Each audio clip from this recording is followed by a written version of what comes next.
Hello, Rooted MKE family. It's great to be back with you guys. We are here today with author and muralist and community gatherer Tia Richardson, and we're here to talk about her newest title and to get ready for our upcoming author series where Tia will be coming into Rooted MKE and reading her book, signing copies of the book, and leading an art activity with youth.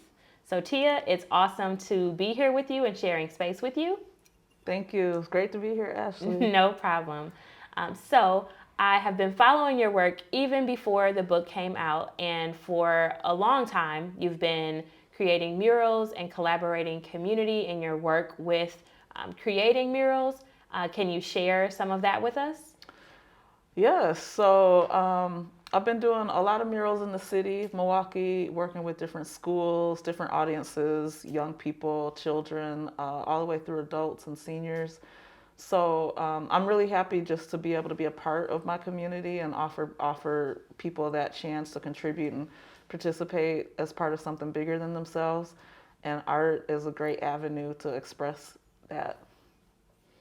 And how do you decide what community gets to participate in a mural experience? And are you carving out what that experience looks like for the community? Or is that a collaborative effort between you and community organizations or people who live in the community? Or how does that process look? So I contract with a number of different organizations, nonprofits, institutions, businesses, community organizations, schools, aftercare centers, and a lot of it depends on their needs and their scheduling and the relationship they have with the community.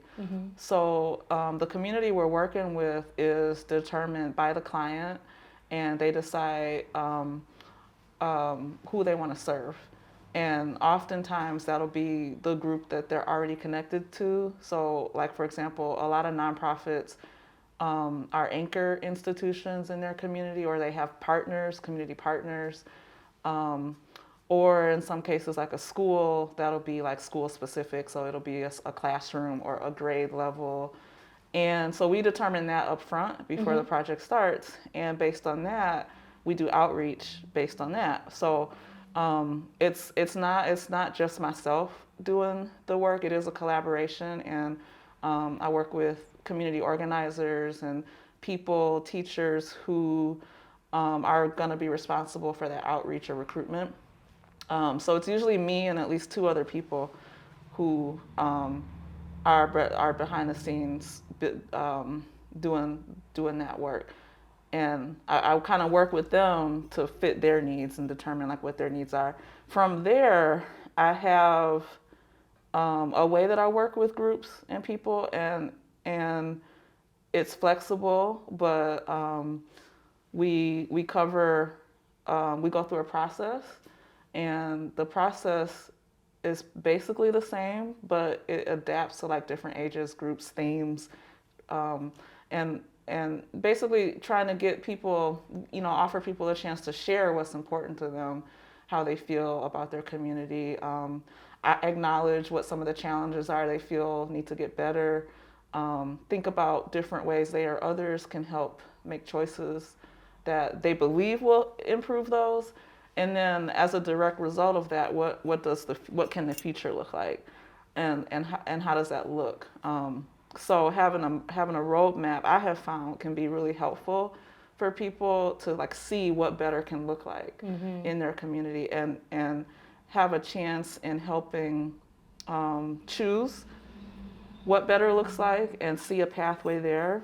It can be very uplifting, and people, and these are like everyday working people and families and busy and young and old, and they're saying how it makes them feel to be a part of that, and how they didn't know they could be a part of something like that. They didn't know they could paint, or they didn't know that they've never seen anything like this happen before. Or people telling me that they get off work and they're usually really tired, but after painting, they feel really relaxed, and they keep coming back.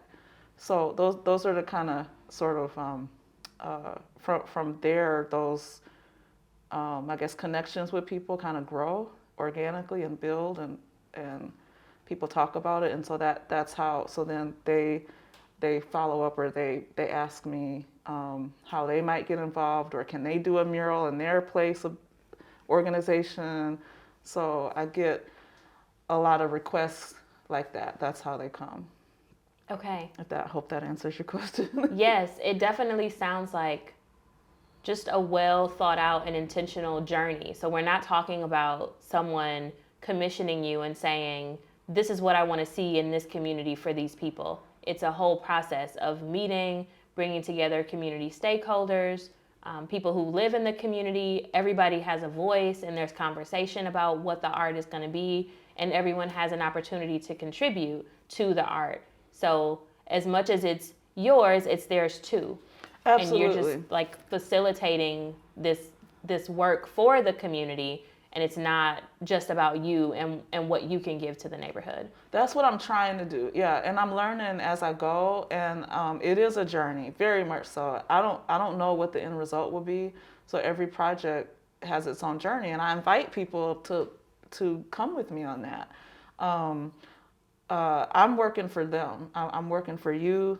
You're the community, and so it's very important to me that, you know, if you feel like something isn't quite lining up, there's a point in the process where we can receive feedback, and so that I can be open to, or just, you know, making sure that I'm hearing them and incorporating their input, and just trying to really honor that process of collaboration. And it's not all my idea. That's not easy all the time for me as an artist. I have had challenges with that, and that's why I say I'm still learning. I'm not an expert at this, and it's an opportunity for me to grow as an artist, but also as a human being, like being part of this community, and wanting to see more opportunities where people, where we can show up and make a difference and be part of something bigger than ourselves. So what does that journey look like from the conceptual idea of having Tia come in and facilitate this piece to the unveiling of the piece for the community? Well, there's 7 steps that most of my projects typically go to, and these are outlined on my website. If you go to cosmic-butterfly.com, and for anyone interested in commissioning a mural, there's these steps. So as a contractor, I've experimented over the years with what works and what doesn't, and these are things that have come up for me that work, and as an artist as well. And so there's a process that we go through: step 1, step 2, step 3, and it's very much that what I explained. Setting up a meeting with the client, looking at the wall first. Number 1, does this work? Does it work here? What are our goals? Why do we want to do a mural, and why do we want to do it here? Who is the community for you? Who's the group that we want to be working with? And you know, those are the initial steps. So then from there, I write a proposal that outlines the costs and everything, and then if that gets accepted, then we can move forward with a contract, and I'll just start, and then start from there. So all those pieces about how it works and what it's going to look like is talked about with the client before we get a contract in place. So that's the business side of it. Yeah. That's what makes it work, and there's a timeline. So I know what I can do within a certain amount of time frame, and all projects take a certain amount of time for what we're doing. So that's why it's important to like actually see the wall first and know what we're dealing with and the scope of it and all that. And so, yeah, it's a pretty clear-cut process, but it did take trial and error and experimentation.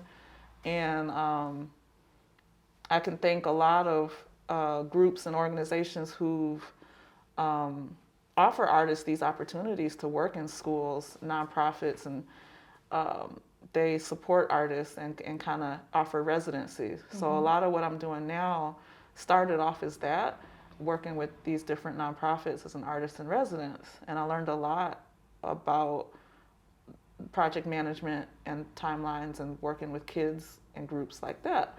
So yeah, I have a lot of experience. It's not always been easy. Yeah. Yeah. And I think the form of art that you're doing is definitely, you don't see artists often that are not amplifying themselves and their own form of creativity and their own voice. You don't often see community art that's not totally reflective of the artist and what they wanted to see or like what they're contracted to do specifically.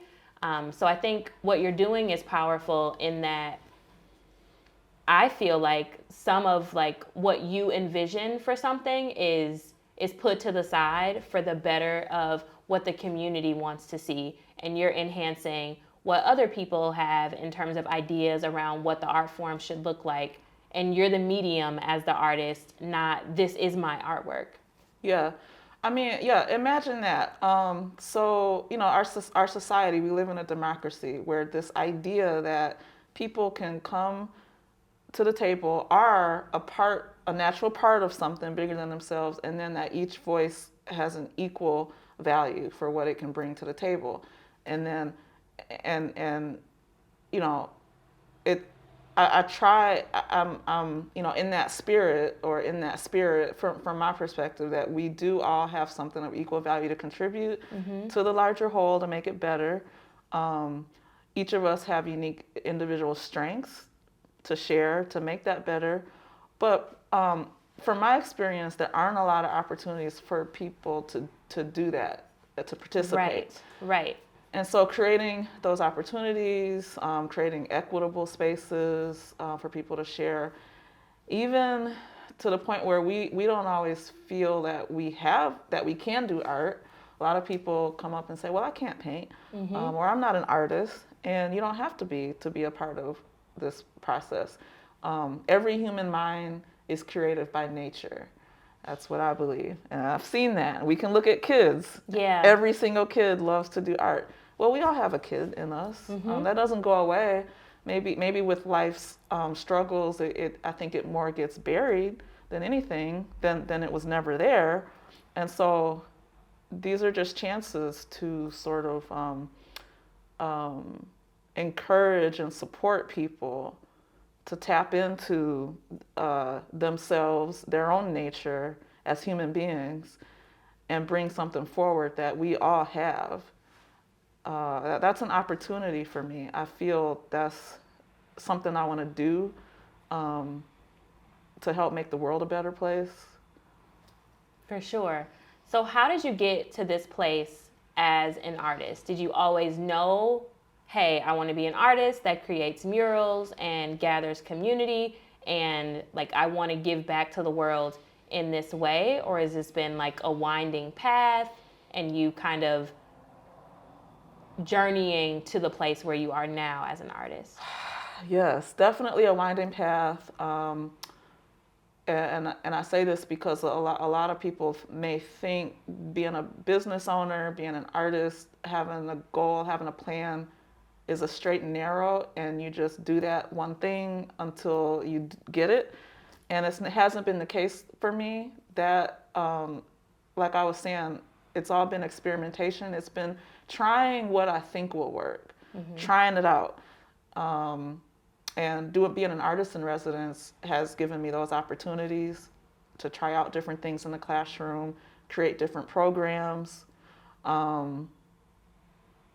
listen to feedback, work with teachers who work with others who like do have expertise. So like teachers in the classroom, administrators, other folks in the community who have expertise that I can partner with and learn from in the course of a project. We're working very closely together. So institutions or groups that have special focuses, I learn through that. I learn through those projects. But I've always wanted to help people through art, and I just didn't know what that would look like. So I got to kind of, and this is what I like about the creative process and offering people these chances to sort of discover what it is inside themselves. Life is a journey. It's not a script. For sure. So that's been my approach, without trying to, but more kind of intuitively and just creatively. What um, what do I think will work? Let's try it out. Let's see what happens. Um, that kind of brought me to where I am now. And there have been projects where I kind of had to readjust my perspective, where that's what I say. I'm still learning. I'm still learning how to be a community artist from my perspective. And I think it's okay that we all have different perspectives and different approaches, because if we're and we all have strengths. So if we're bringing our strengths to the table, no matter what, it can work. Um, it's not, we all have to do it the same way, if that makes sense. Yes. Yeah. So with it being a journey and things evolving over time, can you talk about how maybe your style or your approach has changed or not from doing the Sherman Park Rising mural to doing the mural that you did at Wilson School? Yeah. So if you go on my website, there's a page called Fine Art, and that shows you the early stage of my journey. So I was doing paintings, I was doing portraits, fine art, uh, very much into like black art and kind of showcasing more cultural things, and individual portraits. So what was I doing? I was doing different residencies and sort of discovering more of what I could do working with people. And I've never really been motivated to do art to display in a museum. I just haven't. I've never been motivated. That's been the kind of art I've been surrounded with my whole life. Uh-huh. And so I was brought up in more of a traditional idea of what art is, and not having the motivation to do it that way. So I didn't do a lot of art in college, and those pieces you see on my website happen over, I don't know, maybe a 10-year period or something, which is not a lot. It's not a lot of work for an artist. So through experience, and human beings we're experiential creatures. We like experiences. We learn naturally through experience and things. So through these experiences, I got to see and discover things about myself I didn't know that I could do, like facilitate a group of people, or and then I also didn't know how people would respond so well to these kind of things. And when I did Sherman Park Rising, I remember from the go underestimating how much that community would participate in the project. Really? Absolutely. I totally thought, because of the trauma that the community had experienced, I was afraid they wouldn't want to come. They wouldn't be interested. I was afraid they just want to throw paint at the wall. And granted, I always had wanted to kind of do a project like that, but I have all these fears, and fear is a natural part of the journey too. So I'm trying to, you know, handle things that are normal for people as a part of the discovery process, and making choices along the way. And so there's a film you can watch on my website, Sherman Park Rising. It kind of shows you the journey. Another one is Rockford Taking Flight. There's a film there that kind of shows you some of the challenges I experienced as an artist, trying to heal myself and a community at the same time. So, and so what I found is, people want to be part of something bigger than themselves. We have a natural need as human beings to belong. Being part of the art process can help bring that out and help people feel like they belong, they're part of, their voice matters. All these things I learned along the way through whoa, people are coming out, they're actually painting. That's all documented in the film. And I did that because had I not looked at the footage after the project was over, I did not believe it had the impact that it had. Because while I'm in it, we're just painting. Yeah. We're just painting. Here's a brush. And it doesn't seem like anything. To you. To me, no. And even if I share it with other people and tell people this is what's happening, it doesn't seem like that big of a deal. But watching the film, seeing people's reactions, seeing the emotion, one of them saying, I've never seen anything like this in Milwaukee. This was 2017, and she had been here 25 years. And it's just seeing them point to it and tell you what they see. Everybody sees something different in it. And yet that's their investment. That's their perspective. It's not what I see. Often what you hear people sharing about that was not how I saw it when I was doing the art. And I've learned, oh, okay, that's it. It works for them to have their own perspective because we need to have our own perspective. That's what helps us navigate in life. We all deserve that, and I think people's perspectives need to be respected. Yes. Even if I don't necessarily agree with those, because that's what works for that individual to kind of move through life. And we need room to grow. And if I were to limit somebody's perspectives or their effort to form one, which art can help do because we're looking at something, trying to understand it and make sense of it for ourselves. So when you hear people talking about what they see in these murals, they're trying to make sense, and that's their journey. And then they might see it differently 2 years later. Learning those things helped me see this can have an impact. This is exactly what I want to be doing in my community. That's my choice, and that moved me in that direction. I feel I'm very moved by the experience. I want to do that. Does that make sense? Yes. That's why I'm doing what I'm doing right now. That totally makes sense. Okay. So when you're doing art with kids, what are some of the big differences between creating bodies of work with kids and creating bodies of work with adults? Kids are more flexible. They're definitely more open-minded. They can be about new experiences. So they're ready to get their hands in. They want to paint. They can be hung up sometimes on how it looks or how well they're doing, but they're easily encouraged. Adults can be a little more rigid in their thinking, which just means they already have a perspective well formed and well thought out about what they can and can't do. About what they can and can't do, not about the mural or how they're going to contribute. Both. Okay. Both. So when they come to the process, we as adults, we already know what our limits are. Yes. We have an idea of what our limits are. So I'm working with that. When I work with adults, it's you don't have to be an artist to participate in this. And so kind of like we can throw our idea of whatever an artist is out the window. So I show them examples. Here's what people have done in the past. In our visioning workshops, we all do design workshops together. And that offers people a chance to collaborate on those ideas and not just talk, but draw. Yeah. And we're not drawing to make art. We're drawing to express ourselves. So they can be stick figures or what have you, and I show them examples of what other people have done. So I can take that art and create art from it that includes their perspective in a way that's different than talking about it.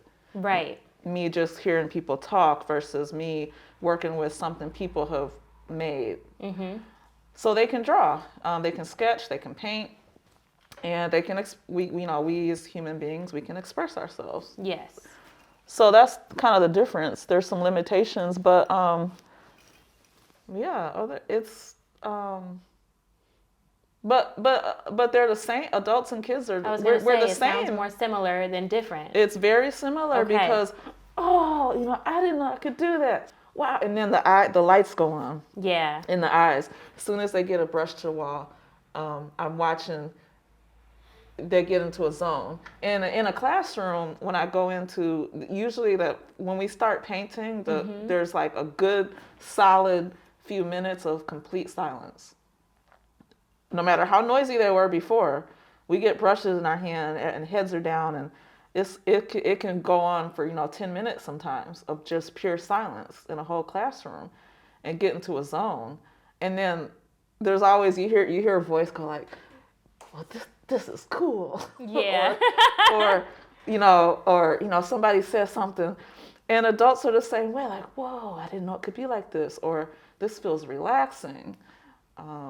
So that discovery is the same. That's why I say we all have an inner child, and by nature we are naturally curious. People want new experiences, and so this kind of just satisfies a lot of that. And those are some of the things In practice and what you can see. in practice. Yeah. Yeah, there's pros and cons. I love it all. I Nice. love it all. Yeah. Yes. So, how has your journey taken you from being an artist, creating murals, to writing a children's book? The children's book came from out of a residency that I did. So, I did bookmaking at one time, and since I was little, and I've showed some of these to some of the classes I've worked with. I used to make books. Really? Yes. When I was little, I Okay. loved to write. Third grade, second, third grade on, I used to draw pictures and then write the story to them. And I got a book out the library once on how to make a book. Mm-hmm. And I followed the steps, and I cut cardboard out for the book binding and used construction paper. And I did this for a while, for some years. And I still have them. So I brought some of them to the classrooms we were doing bookmaking residencies in. And there's a literacy portion to it too. Mm-hmm. So I'm working with the teachers on what they want to see. So we've done some anti-bullying story templates, social, emotional, self-esteem, things like that. Mm-hmm. And so there's a template that I write. It's fill in the blanks. As we go on this journey, now you get to be the character and make these choices and encounter these things along the way till we get to the end of the story, and it's gonna, take us through these themes. And we're gonna create the cover for the book and do the illustrations, and I take them page by page. So this book, Caring All Around Me, was a story that I created for youth in the foster system, for an organization that works with youth in the foster system called Milwaukee Center for Children and Youth. Mm-hmm. Really saw the impact it had on the youth who were a part of that program. I think it was ages 8 to 14 or 8 to 18. Mm-hmm. So we had two different groups, one young, one old. The Pride, they have their book. We took pictures, and seeing the success of that program, I was inspired a few weeks after the last one ended to just expand it into a children's book. Mm-hmm. So I added a character, Mara, and now it's her journey. And as we read the book, we encounter some of those same challenges that were in the original story template. And I created the workbook to expand on that and offer kids a chance to go back to that idea of how would they choose to handle these challenges, and even expanded on that. What are other choices we can make? What is even a choice? What does it mean to make a choice? How do we feel when we're making these choices? Or how do we feel about ourselves? Chances to kind of actually learn about different attitudes and how we see things. And what does that look like? What does caring actually look like? Mm-hmm. Let's be creative and think about what that looks like. Because a lot of times, and maybe you can relate to this, we're told things. We're told what is what, and what things are supposed to mean. Yes. Part of creativity is deciding for ourselves what something means for us so that we can make it work for us as a human being. And that creates a sense of self-confidence and a decision-making ability. That's tied to creativity, because we're making choices all the time when we're being creative. And in order to make anything happen, to manifest something, we need to make choices that produce results. So it's a step-by-step process, and that's important when we're growing up, kind of cause and effect. consequences of our actions, all that, idea. I think the book is filled with, it's, to me, the book is just light. It radiates light and positive message and positive reminders of like how to pour into ourselves and kind of being gentle with how you handle yourself. I feel like I saw that message again and again throughout the book. And I think for a lot of kids and adults, the journey and Mara's journey through the garden is very similar to our own journeys through life and just like how we navigate each of the situations that we encounter. And just like you were saying, we have a choice on how we handle things, how we internalize messages, what our response to things are going to be. So it was definitely a book of mindfulness and reflection and being just gentle and thoughtful with how you handle yourself for me. Yeah, definitely. That gentleness, that's important because, and this kind of goes along with, if we're trying to create something or do something or be something, if we're too hard on ourselves, well, and creatively speaking too, we shut down. Creative process shuts down. So try as we might, we're too flooded with stress chemicals really to do much, to be much constructive. So the idea is, this needs to be a constructive process. So we can have challenges. What are some ways that are constructive that we can help those? And so that gentleness you're talking about in that space, I feel is very important. So that's something that I feel we need in our society if in order to help make things better. We need spaces, and art for me is that space for support, for understanding that it's not, what do you call it? You can get it wrong, or punishment if you don't do it the way that somebody thinks you should. All of that goes out the window in this. This is part of the healing journey, or the healing approach, is space to just be in that process, whatever that is. Freedom. Freedom. If we have to do it a certain way, or we come in with that mindset of right or wrong, how we do things, we can't get to that creative place. And so it takes an open mind in order for us to move through these pages like that. So that's part of discovery. There needs to be a freedom there. Freedom is very supportive of that idea. So that's kind of the principle. Those are some of the principles I'm working off of, if that makes sense. Yes. Yeah. So the garden. Does the garden embody something specific, or where did you get the idea for like her being in this place that is the garden? That's a good question. That came up, I think, well, some of the imagery in a garden stood out to me when I was first deciding what the template would be. Flowers, and there's, in the original template for kids to make, they build a flower that's three-dimensional, and it's a pop-up. So when you open the book, this flower opens up. So that was natural. Flowers are something everybody's drawn to. We're all drawn to plants and flowers. Flowers grow, plants grow. They have lives. They need things. They have needs. So they're like the human journey in a kind of a way. They kind of symbolize that. So I didn't think too much about it. When I did it, it made sense at the time, so I kind of just went with it. She needed someplace to go. Yeah. Actually, what I did was, when you fill in the blank, what are you doing when you're walking down the street? Where are you? Like, you get to decide what your environment is. So not everybody was in a garden when they did their books. Okay. Yeah, but when I did my character, I kept the garden. Okay. Because I could do. It was useful. That makes sense.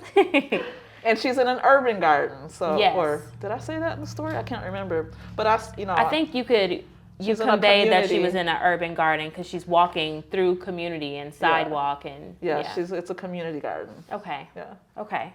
So how can I use this with the workbook if I'm working with a group of students or at home supporting my own son as we like read through the book and kind of like process how he is going to internalize the information? How can I pair it with the workbook? So the workbook is it can be used with or without the story. Okay. There is a one page in there that directly asks you to see if you can find the some of the characters in the story. So I bring them all together on one page that some different characters Mara meets, and you can color those characters in. Mm-hmm. So it kind of then asks you to go look back through the book because some of them are real tiny and you might miss them. So I thought that would be fun. Other ways is reading through the book, and so in one page there's a rock just struggling to grow, or a rock that's crushing a rose struggling to Yes. grow. And I was reading this with my 3-year-old niece, and without any prompting from me, she went like this and took the rock and picked it up and moved it to the other page with her hands. She just did like that and like grabbed it. So I was like, oh, we understand something is hurting, Yes. and that we can help. So what would you do to help the rose? What would you do? And there's an activity around that. Would we move the rock? Would we do something else? What are some choices that we can make? Those are all choices. We can just talk about how to help something that's hurting. We see it in front of our eyes. The rose is there, bent over. So kind of talking about what's happening on the page. You also following the kids, taking the kids' lead, because they may respond to things that we don't think of, and just taking that further. So the workbook is kind of a set ideas to explore with children, but they may come up with others. So I encourage parents to be curious and interested in what the child is receiving in the book and what they're noticing. And I'll even ask, well, what do you notice on this page? What's happening? And in their own words, they describe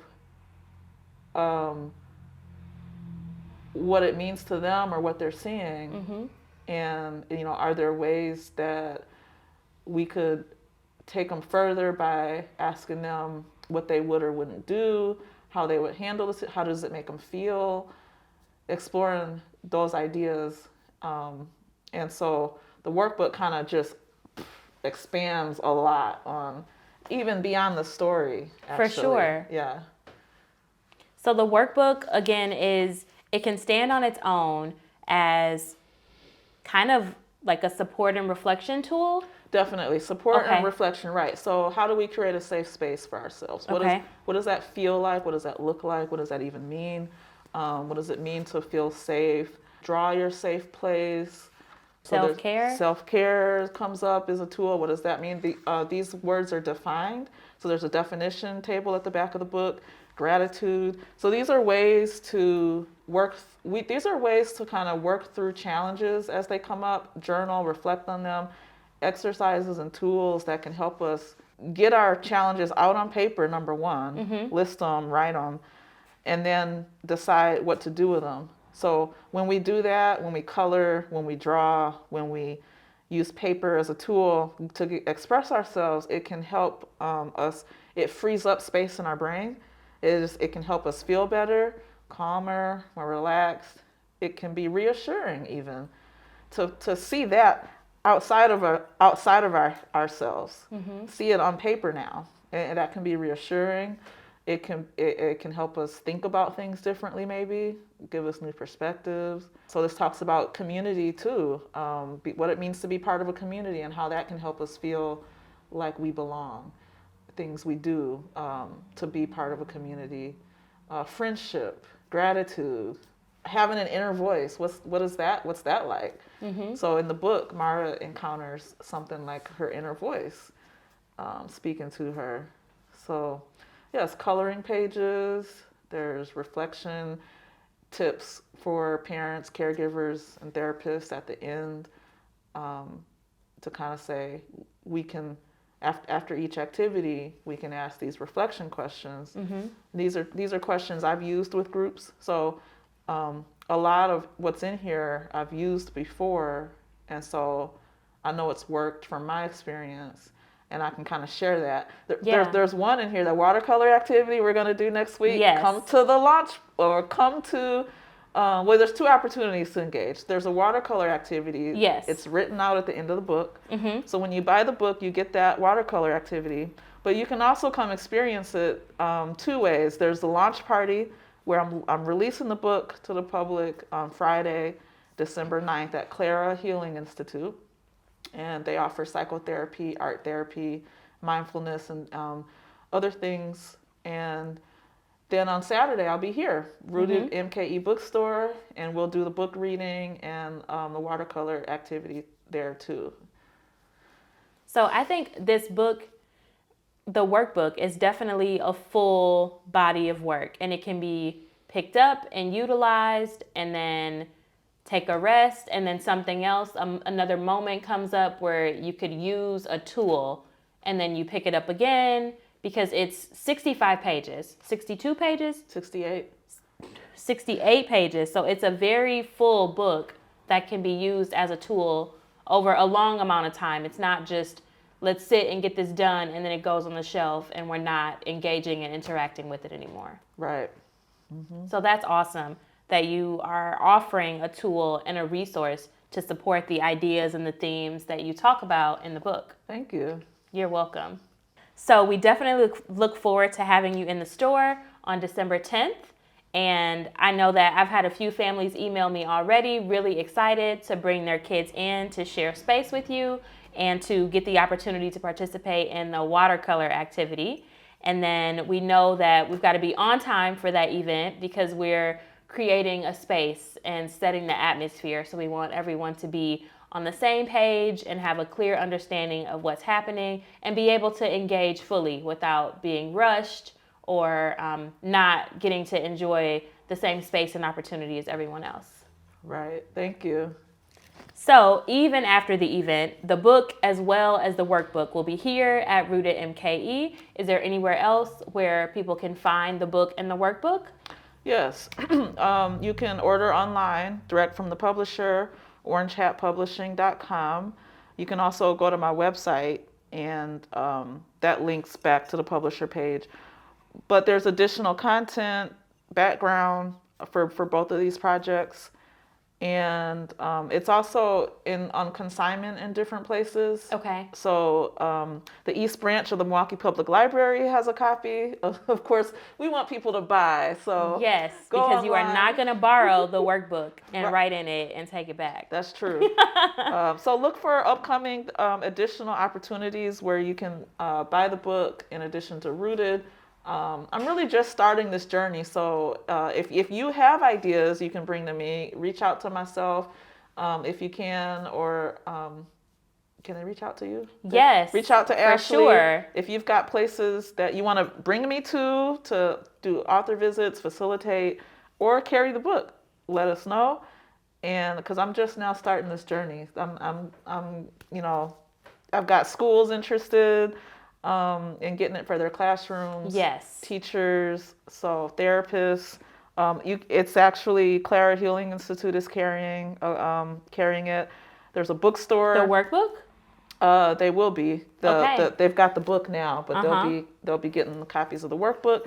I've got a bookstore in Janesville, or Songbooks and Gifts is carrying the book, and there'll be more.